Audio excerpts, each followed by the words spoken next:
요한일서 5장 16절, 17절 말씀 봉독해 드리겠습니다. 누구든지 형제가 사망에 이르지 아니하는 죄에 범하는 것을 보거든 구하라. 그리하면 사망에 이르지 아니하는 범죄자들을 위하여 그에게 생명을 주시리라. 사망에 이르는 죄가 있으니 이에 관하여 나는 구하라 하지 않노라. 모든 불의가 죄로 돼 사망에 이르지 아니하는 죄도 있도다. 아멘.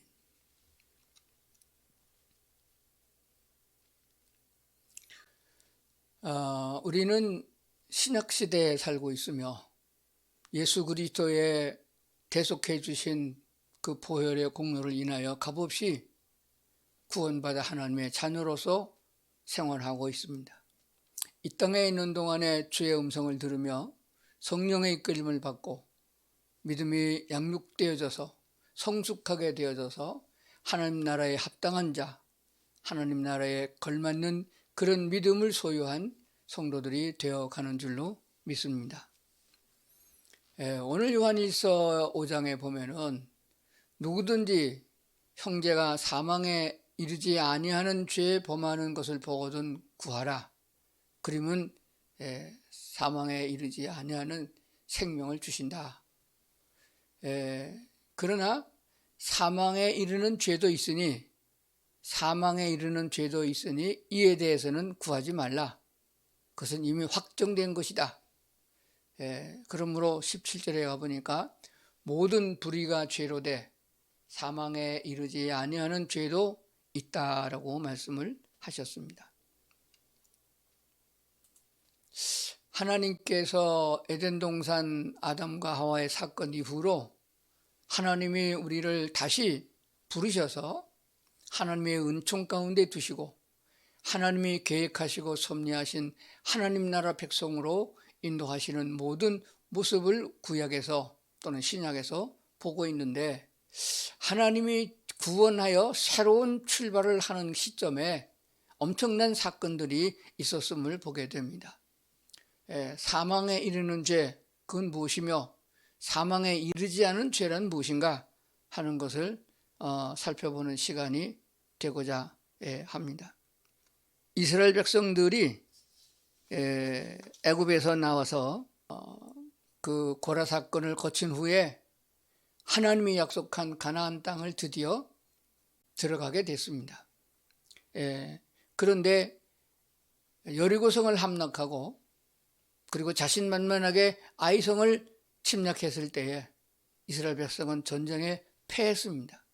하나님이 함께 하심으로 그 큰 여리고성을 화살 하나 쏘지 아니하고 무너뜨렸던 그 백성들에게 어찌하여 이스라엘이 패하게 되느냐. 그 전쟁에서 36명쯤의 전사자가 나왔고 이스라엘 백성들은 간담이 서늘하게 됐다라고 기록한 모습을 보게 되는 것입니다. 그 내용을 여호수아서 6장 18절을 먼저 봉독해 드리겠습니다.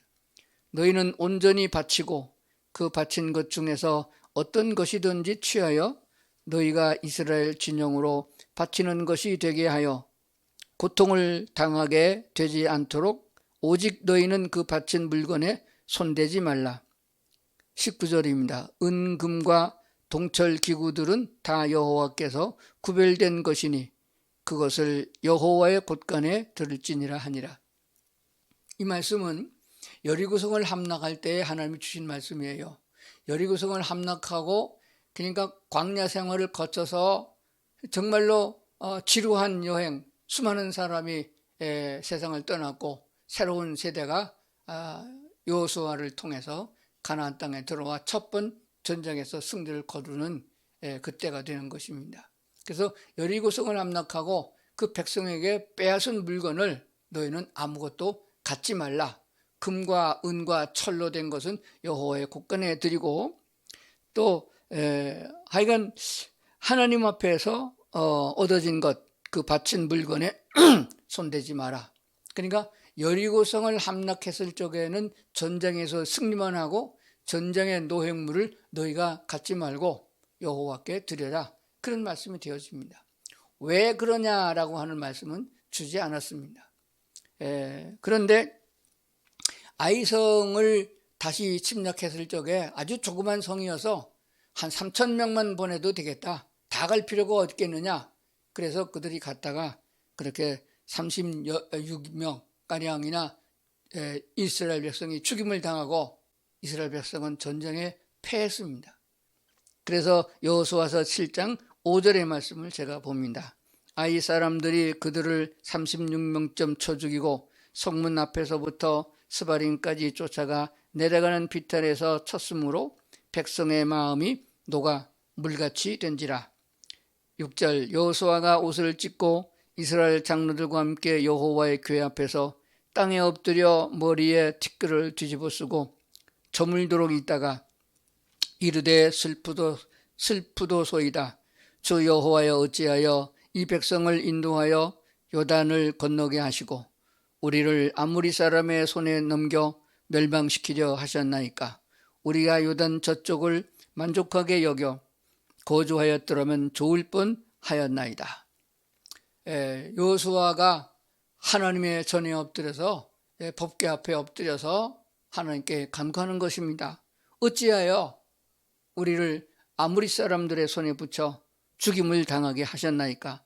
차라리 두 지파 반이 요단강 건너편에 남아있는 것처럼 우리도 다 거기서 살았다면 좋았을 뻔하였나이다.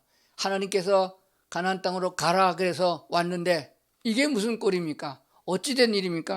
하나님께 고하는 그런 내용을 보게 됩니다. 그랬더니 여호와께서 왜 그랬느냐 하는, 전쟁에 왜 패했느냐, 여리고 성은 승리했는데 조그만 아이성은 왜 패했느냐 하는 원인을 말씀해 주고 있습니다. 여호수아서 7장 10절입니다. 여호와께서 여호수아에게 이르시되 일어나라. 어찌하여 이렇게 엎드렸느냐. 이스라엘이 범죄하여 내가 그들에게 명령한 나의 언약을 어겼으며 또한 그들이 온전히 바친 물건을 가져가고 도둑질하며 속이고 그것을 그들의 물건들 가운데 두었느니라. 이스라엘 백성들 가운데 여호와 하나님의 언약을 어기고 아무것도 전쟁 도행물은 갖지 말고 여호와의 전에 드려야 된다. 나머지는 그 백성과 더불어 불사르라 말씀하시는데 그거를 어긴 사람이 있다는 것입니다. 하나님의 언약을 어겼으며 또 그들이 온전히 바친 물건을 가져가고 도둑질했다. 하나님께 드려진 것은 하나님 것입니다. 근데 그걸 가져간 것은 도둑질한 것이요. 말라기 3장에 보면은 11조를 떼어먹은 사람들을 도둑질했다라고 말씀한 것과 같은 맥락이 됩니다. 그래서 여호와 하나님을 속이고 그것을 자기 집에 두었다 하는 것이 되어집니다. 여호수아가 정신을 바짝 차리고 일어나가지고 장로들과 더불어 그 백성들에게 12지파에게 명을 내렸습니다. 여호와의 말씀이 그러하니까 누가 그런 짓을 했는지 찾아내겠다. 그래서 제비 뽑는 조건으로, 제비는 사람이 뽑지만은 당첨되게 하시는 여호와 하나님이시라 하는 것을 기억하고 그리한 것입니다. 그랬더니 결과적으로 아간이라는 사람이 제비를 뽑게 됐습니다. 지파별로 뽑았는데 결국 아간이 뽑혔습니다. 그래서 아들아 네가 고백하라. 어떻게 된 것이냐 라고 말씀한 걸 보게 됩니다. 20절입니다. 아간이 여호수아에게 대답하여 이르되 참으로 나는 이스라엘의 하나님 여호와께 범죄하여 이러이러하게 행하였나이다. 내가 노력한 물건 중에 시날산의 아름다운 외투 한 벌과 은 200세겔과 그 무게가 50세겔 되는 금덩이 하나를 보고 탐내어 가져갔나이다. 보소서 이제 그 물건들을 내 장막 가운데 땅속에 감췄는데 은은 그 밑에 있나이다 하더라. 그도 하나님이 그렇게 말씀한 걸 들었기 때문에 알고 있었어요. 그래서 여호와 하나님께 범죄하였다. 노력한 물건 중에서 내가 탐낸 것이 있다. 그래서 아름다운 외투 한 벌, 은 200세겔, 무게가 50세겔 되는 금덩이 하나 탐내어서 가져갔습니다. 내 장막 속에 감춰놨습니다 라고 했습니다.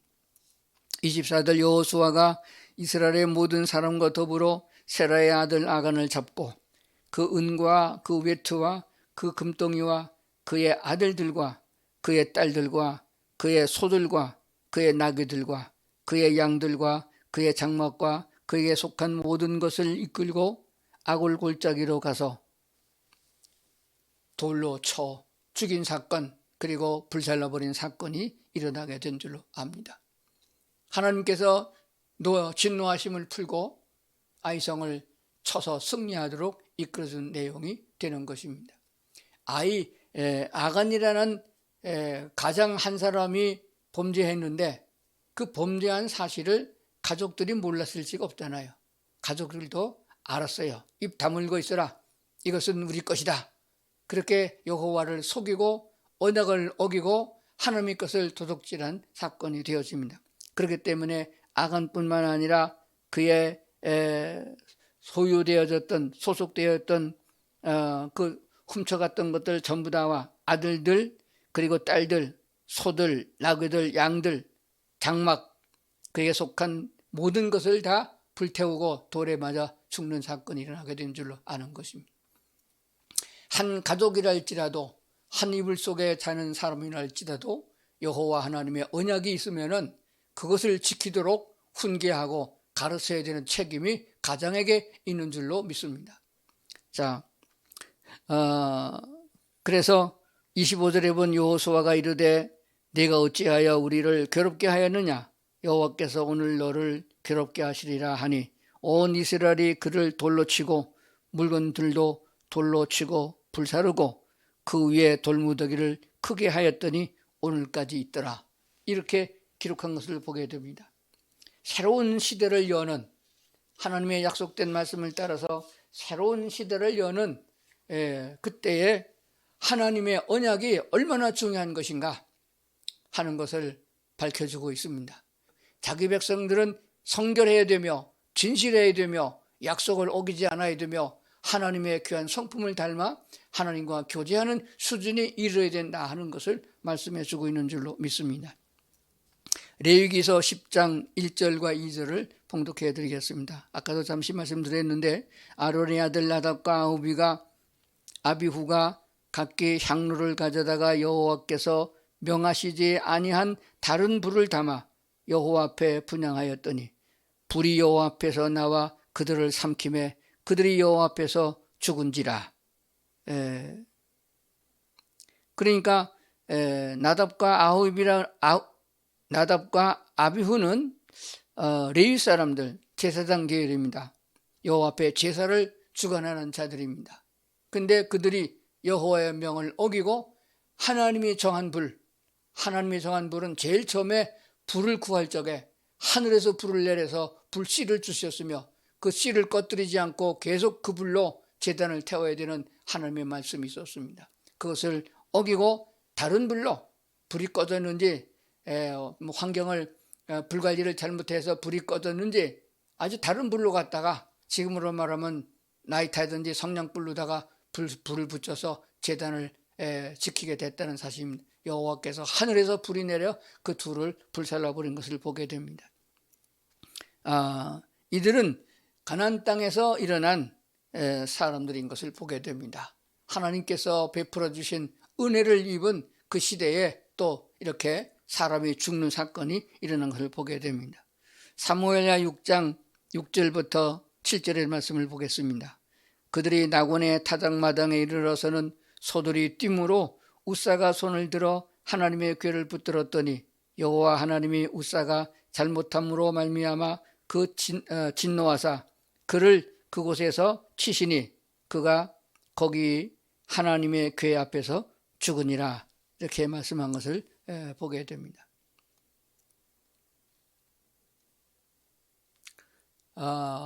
그러니까 이 두 사건은, 민수기 사건은 다른 불을, 하나님의 언약을 어기고 다른 불을 요 앞에 들였다가 죽임을 당한 사건입니다.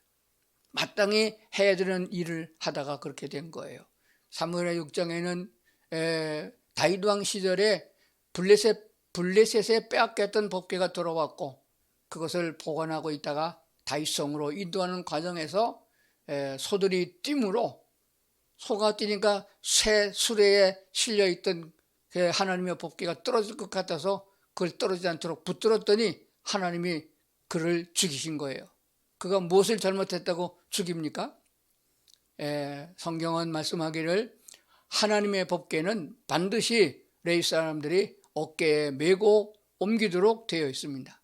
새 수레에 싣고 사람의 영광을 위하여 우리가 이렇게 뺏겼던 법궤를 찾아왔다 하는 과시적인 사건을 성경은 설명하고 있습니다. 그것이 아니라 하나님의 말씀대로 조그마한 것이랄지라도 하나님의 언약을, 하나님의 명을 어기지 않고 그대로 순종하는 것이 후대의 사람들에게 본이 되게 한 사건인 줄로 믿습니다. 그 후에 신약시대로 넘어와서 사도행전 5장을 보겠습니다. 사도행전 5장에는 아나니와 삽비라 얘기가 나옵니다. 한번 보겠습니다. 3절, 사도행전 5장 3절입니다. 베드로가 이르되 아나니아야 어찌하여 사탄이 내 마음에 가득하여 네가 성령을 속이고 땅값 얼마를 감추었느냐. 땅이 그대로 있을 때에는 네 땅이 아니며 판 후에도 내 마음대로 할 수가 없더냐. 어찌하여 이 일을 내 마음에 두었느냐. 사람에게 거짓말한 것이 아니오 하나님께로다. 5절, 아나니아가 이 말을 듣고 엎드러져 혼이 떠나니 이 일을 듣는 사람이 다 크게 두려워하더라. 이렇게 기록하고 있음을 보게 됩니다. 신약성서에서 처음으로 교회가 태동하고 있는 초대교회의 모습입니다. 모든 사람이 성전의 회당에 모였습니다. 모여가지고 자기 물건을 있는 사람들은 내놓고 없는 사람들 나눠 먹는 공동체 생활이 시작된 것이에요. 그러므로 너도 나도 지금으로 말하면 헌금을 드리게 된 것입니다. 그런데 이 성경 사도행전 5장 이 말씀 바로 조금 전에 다른 한 사건이 있습니다. 그 내용은 뭐냐 그러면은 바나바라 하는 사람이 있는데 그가 자기 땅을 팔아서 사도들의 앞에 갖다 드렸어요. 그렇게 되어지니까 많은 사람들의 칭송도 받았고 사도들에게 인정도 받은 사건이 있었습니다. 바나바는 존경받는 사람이요 그리고 교회의 지도자가 된 것을 보게 됩니다. 아마 그것을 보고 아나니와 삽비라도 아나니아는 남편이고 삽비라가 부인이잖아요. 둘이서 부부니까 상의를 했겠죠. 그래서 우리도 땅이 있으니까 팔아서 하나님께 드리자. 그래서 인정을 받고 그리고 존경도 받고 교회 지도자로서 일하면 어떻게 하느냐 아마 그랬을 것 같아요. 성경에 자세한 내용은 없습니다. 그래서 팔고 보니까 다 바치기가 아까워서 그죠? 조금 두고 다른 사람이 누가 알겠느냐 얼마나 팔았으며 얼마나 갖다 바쳤느냐 그걸 알겠느냐. 그래서 일부를 떼어놓고 그것을 일부를 떼어놓고 나머지를 사도들 앞에 갖다 두었어요. 그랬더니 그때 사도 베드로가 아나니아여 어찌하여 사탄이 내 마음에 가득했느냐. 사탄이 마음에 가득했느냐 하는 것입니다. 가룟 유대의 마음 속에 사탄이 들어간 것과 같은 사건을 성경은 말씀하고 있습니다. 그때는 헌금이 강요되지 않았습니다. 자발적으로 성령의 인도를 따라 아주 기쁜 마음으로 스스로 드려졌고 그것을 나누어주는 공동체 생활이 교회에서 이루어진 것을 보게 됩니다. 그러니까 얼마나 많은 사람들이 고마워하고 여호와를 찬송했겠느냐 하는 것이 되어집니다. 땅이 그대로 있을 적에도 네가 소유하지 않았느냐. 근데 그대로 있을 때나 팔았을 때 네 마음대로 하지 못하고 어찌하여 여호와 하나님을 속이고 그랬느냐. 사람에게 거짓말한 것이 아니고 하나님을 속인 것이다. 그렇게 말씀하십니다. 그러므로 성령을 속였다. 바로 그것은 하나님을 속인 것이다. 그러니까 성령과 하나님을 동일시하는 이런 삼위일체 하나님의 사건을 말씀하기도 하는 것입니다. 그래서 그때에 아나니아가 그 가룟 유다처럼 입을 딱 다물고 아무 말도 하지 않았어요. 왜 감추었느냐, 얼마를 감추었느냐 했을 적에 빨리 무릎을 꿇고 제가 잘못했습니다 해야 되는데, 가룟 유다처럼 그냥 한 사람이 나를 팔 것이다, 그리고 떡을 띄워 주었는데 그걸 넙죽 받아 먹었단 말입니다.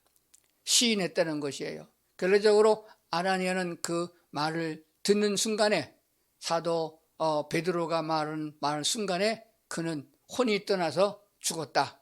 그래서 그를 젊은 사람들이 메어다가 성 밖으로 나가 장례를 치르는 그런 사건이 있었습니다. 그것을 모르고 삽비라는 부인이 3시간 후에 교회로 와가지고, 회당으로 와가지고 베드로 앞으로 갔어요. 그랬더니 불렀습니다. 내가 너희가 집을 판 것, 땅을 판 것, 이것이 전부 다냐? 그래서 물었습니다. 그러니까 아직 자기 남편이 어떻게 된 걸 알지 못했고, 정말로 자기들만 아는, 가족들만 아는 그런 사건이었던 것을 생각하고, 예, 그렇습니다, 이게 전부 다입니다, 그렇게 대답했다가 그도 즉석에서 죽임을 당한 것을 보게 됩니다. 새로운 시대가 열리고 있는 시점에 또 사람이 죽는 사건이 일어난 것을 보게 됩니다. 우리는 여기서 무엇을 생각하느냐? 하나님을 속이는 것, 그리고 성령을 속이는 것, 하나님의 백성으로 부름받은 사람들에게는 있을 수 없는 일이다. 그러면 아나니와 삽비라가 정말로 구원받은 사람이냐, 구원받지 못한 사람이냐에 대해서는 학자들의 많은 견해가 달라지고 있습니다. 하여간 그 마음속에 사탄이 가득하도록, 그러니까 탐심을 가득 채웠다는 것을 알게 되어진 것입니다. 성경은 뭐라고 말씀하십니까? 하나님 앞에 서는 사람들은 거짓이 없어야 된다.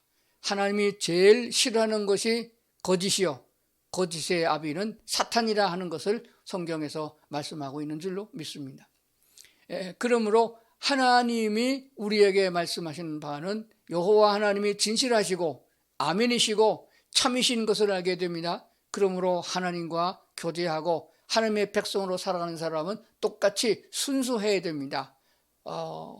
금보다 더 귀한 믿음, 그런 순전한 믿음, 불순물이 섞이지 않은, 그런 욕심이 섞이지 않은, 대가를 바라는 조건부의 생각이 아니고 오직 여호와의 구원의 은혜를 생각하면서 예물을 드리는 사람이 되어야 된다고 말씀하는 줄로 믿습니다. 그러므로 땅의 것을 인하여 하나님 앞에 범죄하는 일이 없어야 된다. 헌금 문제 가지고 범죄하는 일이 없어야 된다는 것이 되어집니다.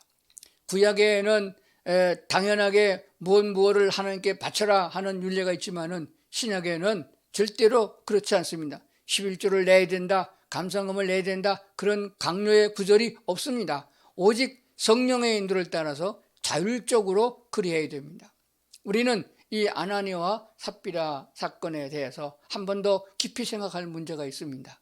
어찌하여 둘이 공모하여 둘이 마음을 합해서 그렇게 하나님을 속였느냐, 성령을 속였느냐, 사람을 속인 것이 아니다, 그렇게 말씀한 것을 보게 됩니다. 그렇다면 부부래도 어느 한쪽이 진리 가운데 서 있어서 그렇게 하나님의 뜻을 어긋나는 일을 막았어야 하는데 부부가 그 일에 같이 동요했다는 것입니다.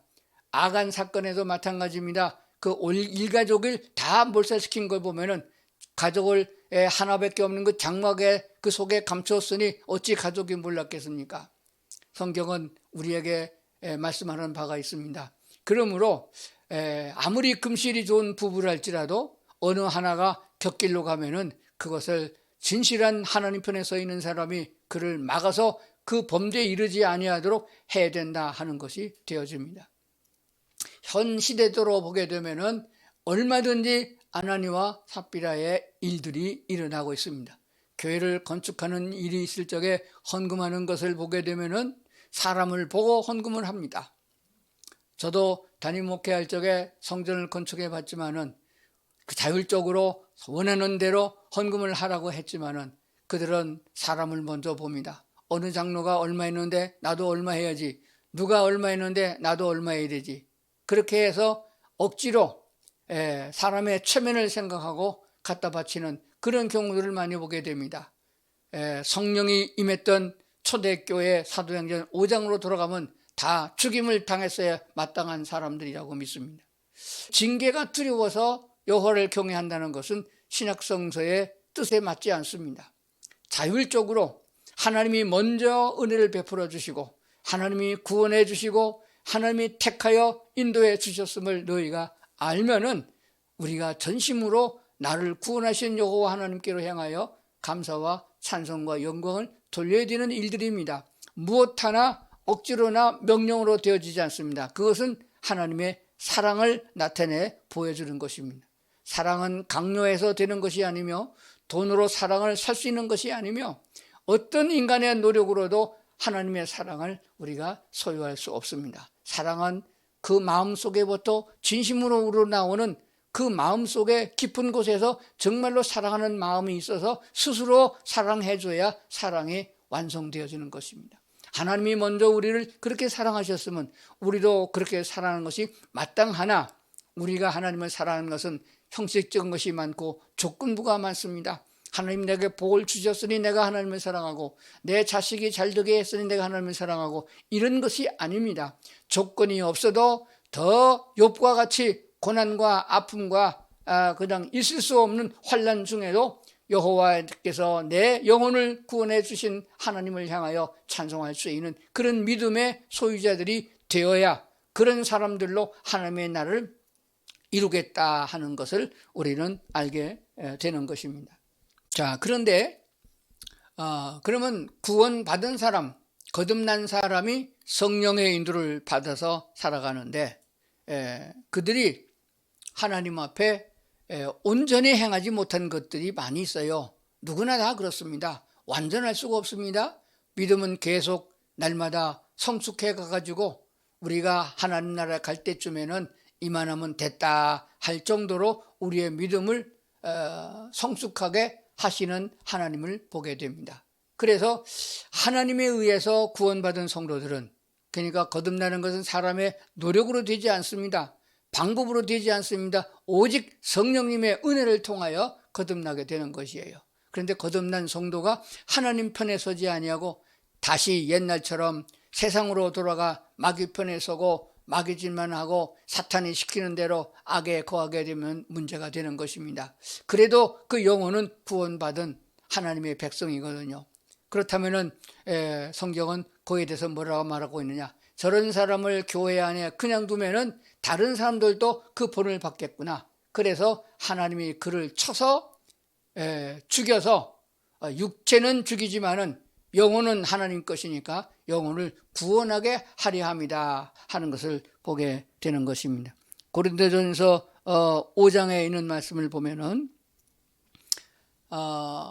아주 사람으로서 이방 사람들도 교회 밖에 있는 사람들도 그런 짓거리를 하지 않는 일을 교회 안에 있는 사람이 했습니다. 누가 자기 아비의 아내를, 아비의 아내면 어머니잖아요. 물론 친어머니는 아니었을지 모르겠습니다.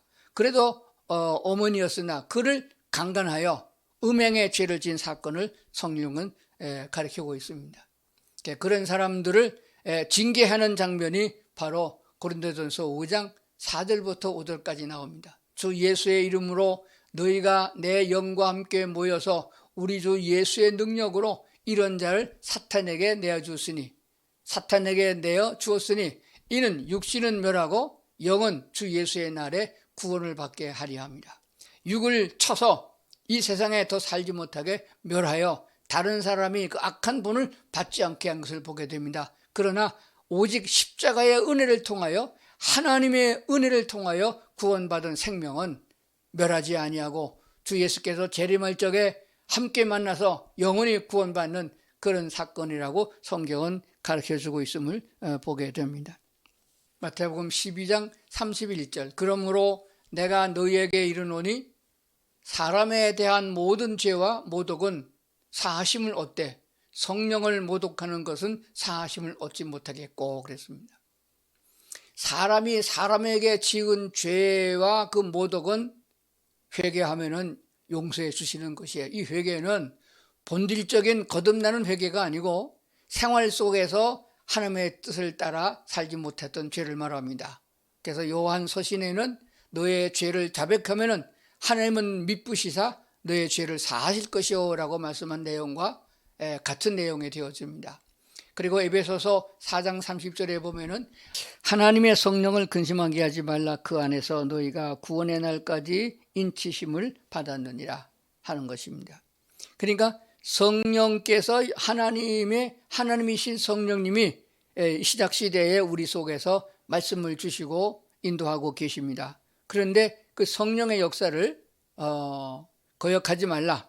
그리고 성령을 근심하게도 하지 말라 하는 말씀을 주고 있는 것을 보게 되어집니다. 무슨 말인가 하게 되면 성령이 우리 마음에 감동을 주시는데 그 말씀이 진실로 성령이 주시는 것이냐 이거를 분별하고 또 한 번 기도하고 확실한 것인가 응답을 받아야 되는 사건들이 있습니다. 예를 들면 이런 것입니다. 어떤 기도원에서 기도하는데 하나님의 음성이 마음에 들렸어요. 내가 교회를 개척하는데 또는 교회를 섬기는데 그렇게 힘드냐 그렇게 어려우냐 네가 구한 돈을 내가 주겠다 이런 음성이 들렸어요.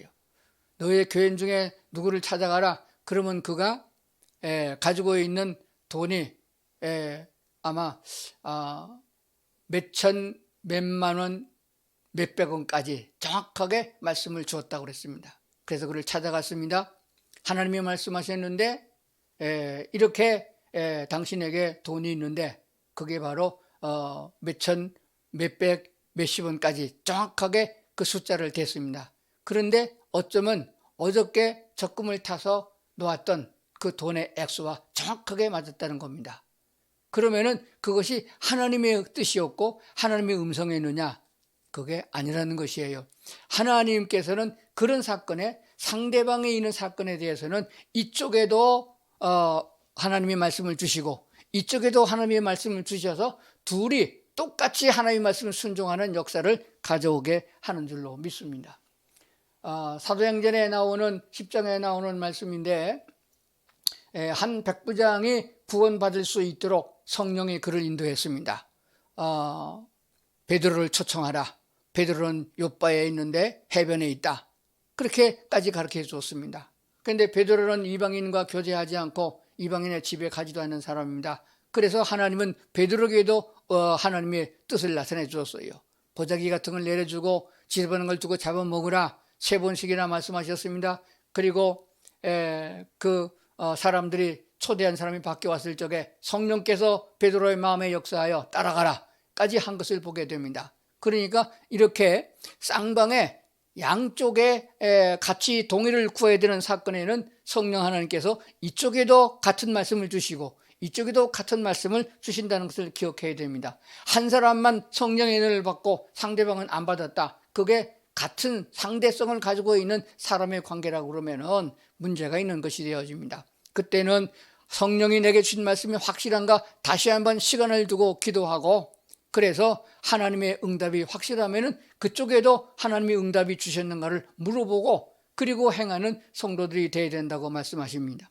하나님의 뜻은 분명히 이러한데 우리가 그 성령님을 거스리고 또는 성령이 원하지 않는 하나님이 원하지 않는 방탕한 세상 생활을 하는 것 마치 당자와 같이 집을 나가서 호랑방탕하는 것 같은 그런 상황이 일어나게 되면은 하나님은 처음에 말씀으로 권면하다가 나중에는 버려두게 됩니다. 그래도 그렇게 된 하나님의 자녀이기 때문에 악하게 되어져서 세상에 버려지는 것을 마음을 아프게 여기고 성령께서 매우 근심한다. 어떻게 하든지 거기서 떠나서 돌아오게 한다 하는 말씀을 보게 됩니다.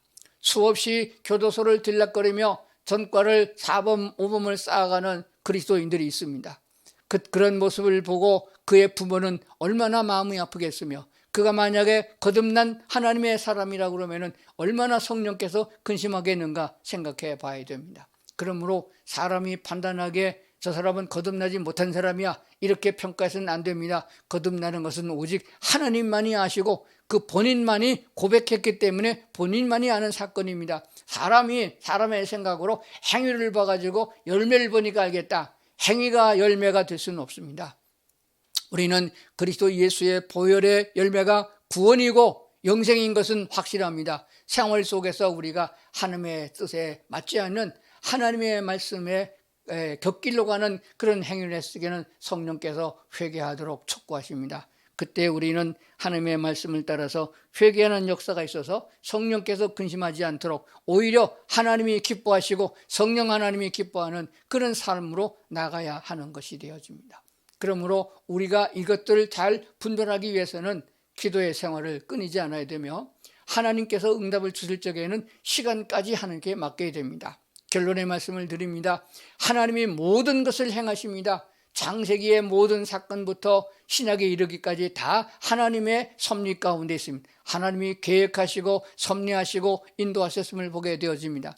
구약에는 율법을 주어서 이렇게 하라, 하나님께는 이렇게 하라, 세상 사람들께는 이렇게 하라 십계명을 주었습니다. 그러나 십계명을 지킨 사람은 없었습니다. 계속 인간에겐 죽음이 왔고 유행병이 돌았으며 고난을 겪은 것을 보게 되어집니다. 그러므로 마지막 때에 보내준 하나님이신 예수 그리스도가 이 땅에 오셔서 너희는 구약의 성경을 보아라, 하나님의 택한 백성을 보아라, 날고 뛰어도 너희들의 생각으로 너희가 노력하고 너희가 애써서 되는 일이 있느냐? 구원을 이루지 못한다. 내가 이 일을 이루리라.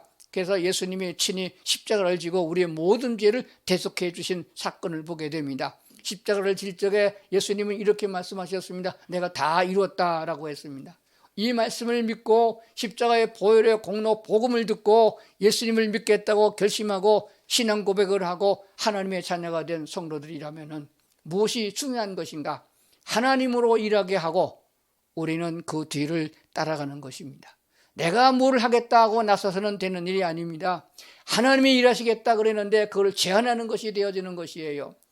우리는 시간 자체를 여호와께 맡기면 하나님은 아주 순조롭게 하나님께서 평화를 주는 가운데 해결해 주신다는 사실을 우리는 모르고 있습니다. 그래서 네가 옳고 나는 틀렸다, 내가 옳고 너는 틀렸다, 그래서 교회가 두 파로 나눠서 쌈박질을 하고 장로와 목사가 멱살을 붙잡고 싸우는 이런 양상들을 보는 것은 절대로 옳지 않은 것이 됩니다. 하나님으로 일하게 하고 인간의 비리는 완전히 잘못된 것이 발견되면은 찾아가서 권면하고 원수같이 여기지 말고 형제와 같이 여겨져서 회개하기를 촉구해야 된다라고 말씀한 것을 보게 되어집니다. 그러니까 오늘도 여호와 하나님께서 일하고 계십니다. 성령께서 다 행하시고 있습니다. 우리의 잘못된 것도 아시고 우리의 성품이 악한 것도 아시고 우리가 모자란 것도 다 아십니다. 그래서 조금씩 세상의 환난과 여러 가지 시험을 통하여 우리를 정금으로 만들어가는 것 같이 성화된 믿음, 아주 완전한 순전한 믿음이 있는 사람으로 만들어가고 있으니 성령께서 일하게 하시고 우리는 묵묵하게 주의 말씀을 따라가는, 그래서 성령께서 내게 주시는 능력과 힘을 따라 선을 행하고 이웃을 사랑하고 여호와를 찬양하는 그런 성도들이 되어질 줄로 믿습니다. 그것조차도 성령께서 우리 속에 그리하도록 인도해 주셔서 나온 결과인 것을 분명히 알아야 됩니다. 그래서 나는 무익한 종입니다. 하나님의 영광을 받으셔야 됩니다. 영광을 하나님께 돌립니다. 이렇게 되는데 몇 번만이 아닙니다. 평생의 한순간이라도 그 마음이 변하지 않고 내가 예수님을 나의 주인으로 영접했을 때에 주님이 말씀하시고 나는 주의 종임을 기억하고 나는 무익한 아무 쓰잘데없는 종입니다 라고 고백하는 것이 마지막 하나님 나라에 갈 때까지 이어질 수 있는 그런 성도들 될 수 있기를 주의 이름으로 축원합니다. 기도하시겠습니다. 하나님 아버지, 성경의 모든 사건들을 보면서 여호와 하나님은 크신 하나님이요 두려우신 하나님이요 심판의 하나님이신 것도 보게 됩니다.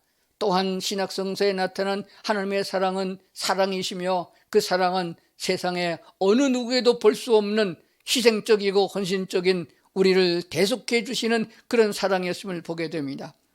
하나님을 두렵게 여기고 하나님을 진심으로 사랑하는 관계 속에서 나의 하나님, 나의 구원의 하나님 여호와를 송축하는 그런 성도들의 삶이 되어질 수 있도록 교회를 축복하시고 성도들을 축복해 주시옵소서. 예수님 이름으로 기도하옵나이다.